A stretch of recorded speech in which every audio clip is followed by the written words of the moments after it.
On a quiet street in Amityville, New York, sits a house with a dark and infamous past. 112 Ocean Avenue. To the outside world, it's just another Dutch colonial home. But for those who know its history, it has a place forever linked to a chilling crime and one of America's most famous haunting stories. This is the real story of the Amityville Horror. Our story begins not with ghosts, but with a real-life tragedy. In the early morning hours of November 13, 1974, the seemingly peaceful home was shattered by unimaginable violence. 23-year-old Ronald DeFeo Jr., the eldest son of the family, took a high-powered rifle and systematically murdered his entire family as they slept. His parents, Ronald Sr. and Louise, and his 4 younger siblings, Dawn, Allison, Mark, and John Matthew. 6 family members, all found shot in their beds, face down. The crime scene was baffling. How could 6 people be shot with a loud rifle without a single one waking up or attempting to escape? There were no signs of a struggle, and neighbors reported hearing nothing unusual aside from the family dog barking. Initially, Ronald DeFeo Jr. claimed he had discovered his family dead after returning home from work. He ran to a nearby bar, screaming for help. "You got to help me. I think my mother and father are shot." But his story quickly unraveled under police questioning. Within 24 hours, he confessed to the murders. His motivations and the exact sequence of events have remained a subject of debate for decades. He gave multiple conflicting accounts over the years. In his first confession, he simply said, "Once I started, I just couldn't stop. It went so fast." Later, he would claim he heard voices telling him to do it, a defense his lawyer, William Weber, attempted to use in court, arguing for an insanity plea.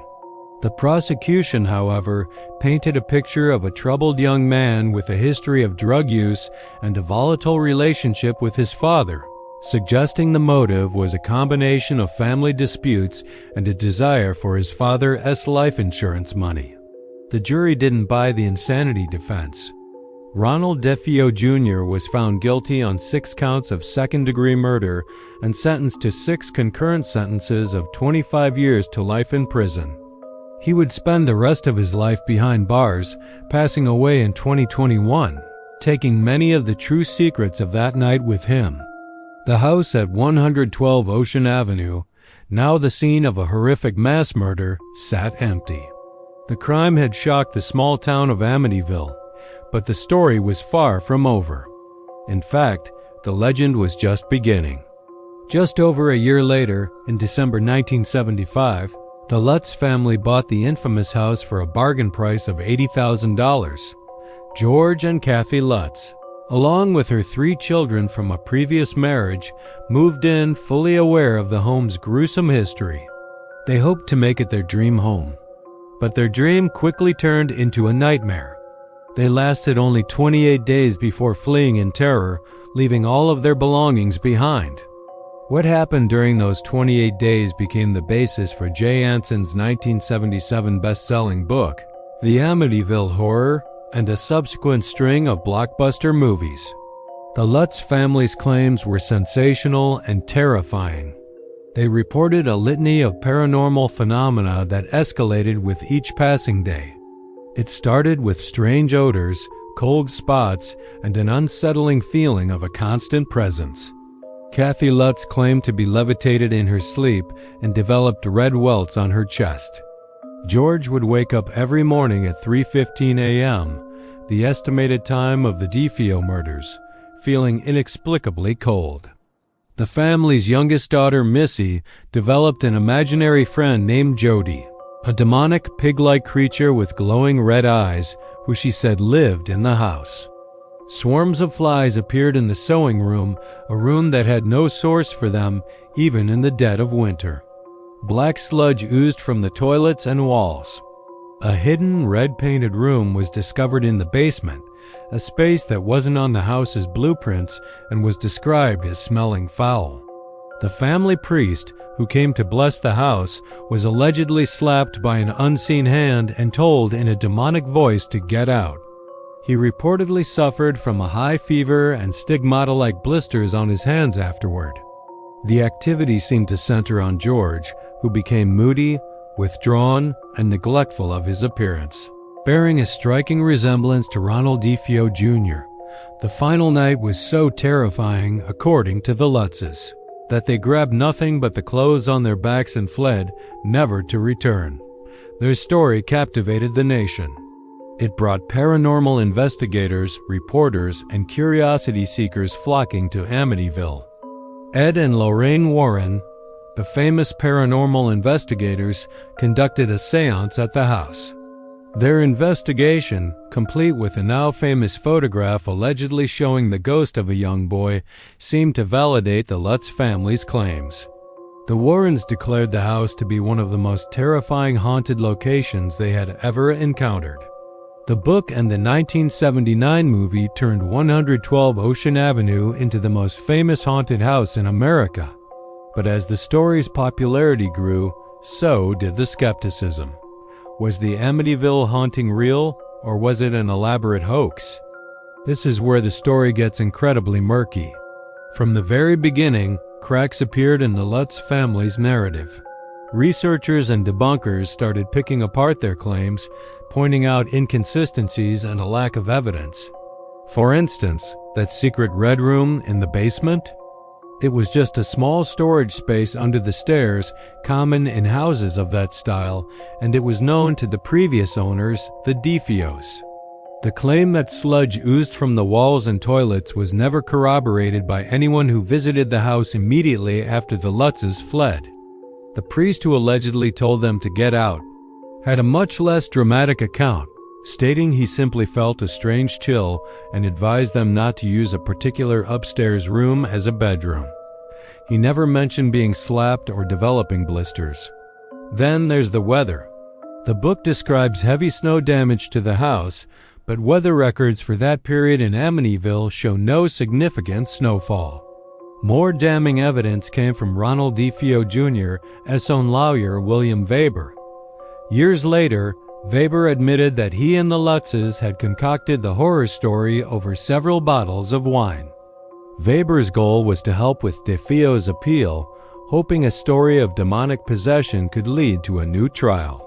For the Lutzes, the motivation was allegedly financial. They were reportedly facing financial difficulties, and a sensational book and movie deal would be a quick solution. Weber stated, "We created this horror story. It is a hoax." Despite these claims, George and Kathy Lutz maintained their story was true until their deaths. They passed lie detector tests, and they always insisted that the events they experienced were genuine. They argued that the trauma they endured was real and that they were victims, not perpetrators of a hoax. They sued William Weber for invasion of privacy, and the case was settled out of court. So, who do you believe? On one hand, you have a lawyer admitting he helped create the story for mutual benefit. On the other, you have a family that stuck to their terrifying account for their entire lives, seemingly passing polygraphs and never wavering. Many details from the movies were pure Hollywood fabrication, designed to make the story even scarier. For example, the idea that the house was built on a Native American burial ground was a plot point invented for the book and films. There's no historical evidence to support it. The bleeding walls, the levitating beds, the pig-like demon Jody, these dramatic elements have been heavily disputed or lack any independent verification. The famous photo taken during the Warrens' investigation, allegedly showing the ghost of John Matthew DeFeo, has also been scrutinized. Skeptics suggest it's simply one of the paranormal investigators, Paul Bartz, caught in a long exposure shot. So what really happened at 112 Ocean Avenue? Was it a house possessed by a demonic entity, awakened by a horrific crime? Or was it an elaborate, financially motivated hoax cooked up by a desperate family and a clever lawyer? Perhaps the truth lies somewhere in between. It's possible the Lutz family, moving into a house where a mass murder occurred, experienced a psychological phenomenon known as a feedback loop.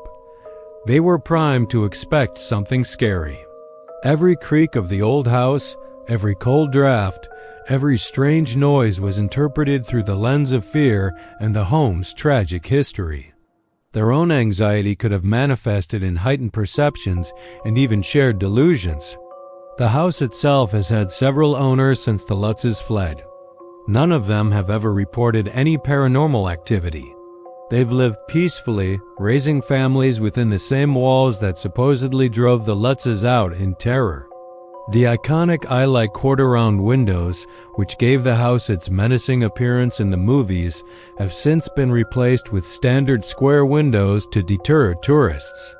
The address has even been changed to protect the privacy of the current residents. The Amityville story remains a fascinating cultural phenomenon. It blurs the lines between fact, fiction, and fear. It began with a very real and brutal crime committed by Ronald DeFeo Jr., a tragedy that should never be forgotten. But what followed was a modern American folktale, a ghost story that took on a life of its own, fueled by books, movies, and our collective fascination with the unknown.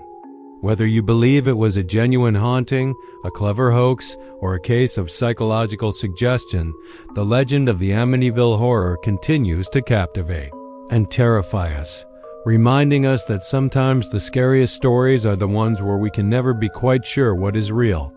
Thank you for watching. If you found this dive into the Amityville case interesting, don't forget to like this video and subscribe to our channel for more deep dives into mysteries and true stories. Let us know in the comments what you believe happened in that house. See you next time.